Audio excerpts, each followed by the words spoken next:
Naglalakad ako nung may nakita akong dinudumog. Yung kulay asul na tent, ang daming tao. Kaya naman pala, yung mga sapatos na magaganda, 350 lang, pares na. Baka sabihin nyo, tsaka to ha, nagkakamali kayo. Mas pogi pa ito sa ex mo, brand new, at mas makinis pa kesa sa GF mo. Hindi mo iisipin na 350 lang ito ha. May Kobe, may Jordan, may Lebron, Dudut Jaworski, at may mga luxury brand gaya ng Louis Vuitton, Gucci, at marami pang iba. Pati tsinelas na mga forma, 50 pesos lang, saan ka pa? Pwede mong pang regalo sa mga kapamilya mong mahilig magpaa.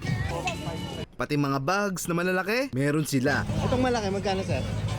150. Hindi ka maniniwalang 150 lang ang isa. Saktong-sakto pag pinalayas ka ng nanay mo, may lalagyan ka ng damit mo. Kung gusto mong bumili dito, sa San Jose del Monte, Bulacan lang ito. Sa bakanting lote, may tent na blue at nagkukumpulan yung mga tao. Panoorin mo yung mga sapatos na magaganda na nakita ko. Kaya kung kayo ay nakatira sa malapit lang, pwede nyo itong dayuhin. Sulit na sulit, pangako ko yan. 350 lang. Ang malupit sa mga sapatos na ito, gawa ito sa kabilang planeta. Nakalagay sa etiketa.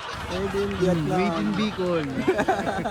Kaya naman mapagmamalaki mong hindi lang imported, pang Miss Universe pa. Mga alien ang gumawa nito at manasesarya ng pagkakatahi nila.